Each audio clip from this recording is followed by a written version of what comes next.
Hello बच्चों, सभी को जय मां सरस्वती। कैसे हैं आप सभी लोग।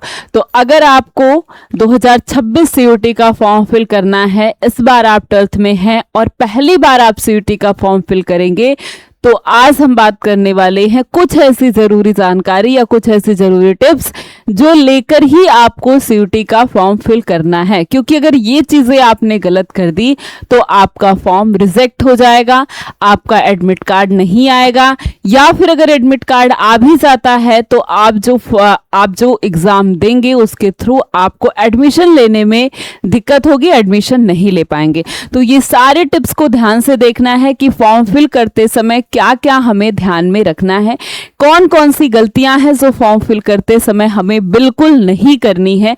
अभी आपके पास समय है, 30 जनवरी तक आपका फॉर्म फिल होगा, तो हड़बड़ी नहीं करना है, सारी जानकारी लेकर ही अपने फॉर्म को फिल करना है। पहली जो बात है कि पहले अपने एलिजिबिलिटी को देखिए कि क्या आप उस फॉर्म के लिए एलिजिबल हैं। पूरा जो है सीयूटी ने अपनी, आप जाएंगे यहाँ पर, कहाँ पर जाएंगे, आप गूगल पर जाएंगे और आप सर्च करेंगे NTA, ठीक है, nta.nic.in। तो आपको यहाँ पर जो है NTA दिख करके आएगा, CUET NTA। यहाँ से आप जाएंगे तो आपको इन्फॉर्मेशन बुलेटिन डाउनलोड कर लेना है और पूरा सब कुछ आपको यहाँ पर दिया गया है। एलिजिबिलिटी, आपको जो भी चीजें पढ़नी है, ठीक है, आप यहाँ से जाकर इंडेक्स से देख सकते हैं कि क्या है एग्जामिनेशन स्कीम में, mode of examination, medium of examination, ठीक है। अब आप आते हैं तो आपको यहाँ पेज नंबर पे दिख रहा है 16 से 17 के बीच में eligibility, list of qualification, year of appearance. तो आप अगर 10th आपने पास किया है, आप इस साल 12th में है, 2026 का एग्जाम देंगे अपीयरिंग में, तो आप अपीयरिंग में इस फॉर्म को के लिए एलिजिबल हो सकते हैं।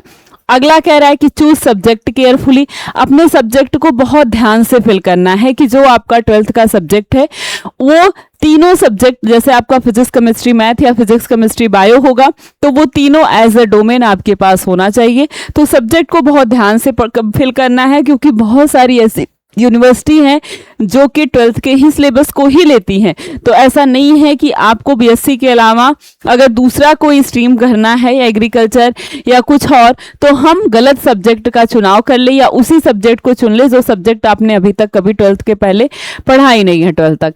तो वो दिक्कत की बात होगी कि सीयूटी में आप उस एग्जाम में आप उसमें नंबर ही नहीं ले आ पाएंगे। और दूसरी बात है कि कुछ ऐसे आप भले ही अगर आप बीए करने जा रहे हैं, लेकिन उनका क्या क्राइटेरिया होता है, जैसे डीयू यूनिवर्सिटी, तो वो 12th के ही सब्जेक्ट को लेती है, चाहे आप वहां पर कोई भी कोर्स में एडमिशन लेने जा रहे हो। तो सबका अलग अलग एलिजिबिलिटी है। तो यूनिवर्सिटी, जिस भी यूनिवर्सिटी में आपको अपीयर करना है, आपको एडमिशन लेना, उस यूनिवर्सिटी के हिसाब से अपने सब्जेक्ट कॉम्बिनेशन को देखें, मिलाएं कि आपके लिए क्या सब्जेक्ट कॉम्बिनेशन सही हो सकता है और कौन सी यूनिवर्सिटी सही होती है, तब जाकर ही फॉर्म को भरें। उसके पहले फॉर्म को ना भरें, क्योंकि ऐसे कुछ चीजें हैं जो फॉर्म में दोबारा से चेंज नहीं होंगी। अब ये तो जब वो करेक्शन विंडो ओपन होगा तब आपको पता चलेगा। कह रहे यूज करेक्ट पर्सनल डिटेल, आपकी माता पिता का नाम, ये सारी, ठीक है, एड्रेस हो गया, फोन नंबर, ईमेल, ये सब आपको करेक्ट सही रूप से भरना है। और सबसे पहला काम है क्या कि आपको अपना जो है आधार कार्ड अपडेट करवा लेना है। आधार कार्ड क्या करवा लेना है, अपडेट करवा लेना है, क्योंकि रिसेंट फोटो जो है आधार कार्ड में आपकी होनी चाहिए, पहले की फोटो नहीं होनी चाहिए। और अगर उसका नंबर वैलिड नहीं है, यानी उसका ओटीपी या नहीं आता है, उसका जो नंबर है उसमें लिंक वो नहीं चल रहा है, तो उसके नंबर को भी चेंज करें, पूरा बायोमेट्रिक चेंज कर दे अगर बहुत पहले का बना हुआ, क्योंकि आप फेस तो चेंज कराने जाएंगे ही, ठीक है। तो इसलिए उसकी फोटो जो है अपलोड करा लेनी, एकदम रिसेंट फोटो होना चाहिए, क्योंकि लाइव फोटो से वो फोटो मैच कराई जाएगी, ठीक है।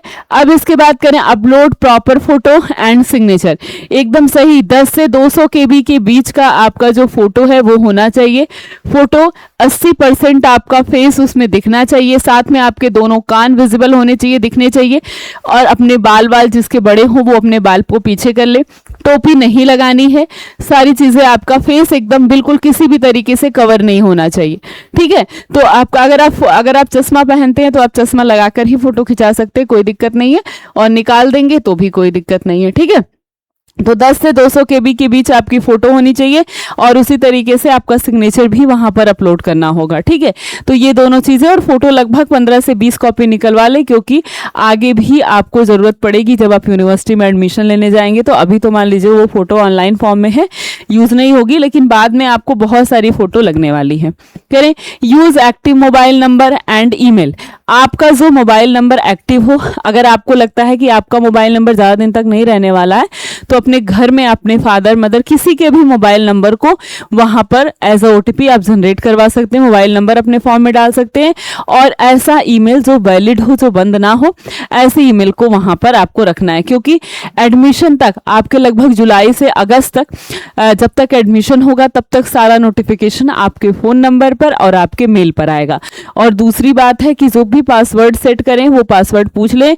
और सबसे पहली हिदायत है कि जिस भी साइबर से आप भरने जाते हैं तो उसका फ़ोन नंबर या वो अपना ईमेल डाल देते हैं, तो ये काम बिल्कुल नहीं करना है, क्योंकि इसके लिए बार बार आपको उनके पास जाना पड़ेगा और ये चेंज भी नहीं होगा। तो इसलिए अपने फ़ोन नंबर को और अपने मेल को अपना ही रखें, यानी अपने ही घर का किसी का मेल और फ़ोन नंबर दें, क्योंकि ये दोनों वेरिफिकेशन भी होंगे, वहां पर OTP भी आएगा और आपको OTP बताना भी होगा। और ये पूरा लंबे समय तक प्रोसेस जो है वो चलता रहेगा, क्योंकि सारा नोटिफिकेशन आपको इसी फ़ोन नंबर पर और इसी मेल पर आपको मिलने वाला है। और जब आपका एडमिशन हो भी जाता है ना, तो भी नोटिफिकेशन आपको इसी फ़ोन नंबर पर और इसी मेल पर आने वाले हैं। ठीक है, वहां आपकी यूनिवर्सिटी में यही नंबर और ईमेल ऐड हो जाएगा। सेलेक्ट यूनिवर्सिटी वाइजली, यानी बहुत ही बुद्धिमत्ता पूर्वक आपको अपनी यूनिवर्सिटी भी सेलेक्ट करनी है कि कौन कौन सी, और ज़्यादा से ज़्यादा यूनिवर्सिटी सेलेक्ट करें, क्योंकि ज़्यादा यूनिवर्सिटी जब आप सेलेक्ट करेंगे तो ज़्यादा चांसेस आपके पास होंगे। और साथ ही साथ सब्जेक्ट बहुत ज़्यादा ना सेलेक्ट करें, क्योंकि अगर सब्जेक्ट आप बहुत ज़्यादा सेलेक्ट कर लेते हैं तो क्या होता है कि आपकी प्रिपरेशन अच्छी नहीं हो पाती, फिर सब में आपका नंबर कम हो जाता है। और सबसे बड़ी हिदायत तो यही है कि 5 सब्जेक्ट से ज़्यादा आपको ले ही नहीं पाएंगे आप, तो उसमें बताना ही नहीं है। 5 जो है मैक्सिमम है और वही 5 आपके लिए ज़रूरी भी है, तो 5 सब्जेक्ट तो लेना ही पड़ेगा। हाँ, पहले था ज़्यादा सब्जेक्ट थे तो बच्चे ज़्यादा सब्जेक्ट जो है वो चूज़ कर लेते थे, लेकिन उनका कोई मतलब नहीं है। ठीक है, वही सब्जेक्ट चूज़ करें जो आपको आता हो, जो आपने पढ़ा हो। पे फीस केयरफुली, बहुत ही सावधानी से आपको फीस की पेमेंट भी करनी है, क्योंकि अगर उसमें गड़बड़ी हुई तो आपका फॉर्म वहीं रुक जाने वाला है, उसके आगे नहीं बढ़ेगा। और कट गया, आपने उसे कैंसिल कर दिया और सक्सेसफुल भी नहीं हो पाया, तो वो बहुत लंबे समय के बाद 10, 15, 20 दिन बाद वो वापस आएगा, फिर से आपको पेमेंट करना पड़ेगा। तो ये सारी दिक्कत नहीं लेनी है। कभी भी जब भी आप पेमेंट करते हैं तो कभी भी उसे कैंसिल आउट नहीं करना है। वो अपने आप अगर कैंसिल हो जाता है तो रुक जाए, उसे देखते रहना है, उसे कभी बैक नहीं ले जाना है।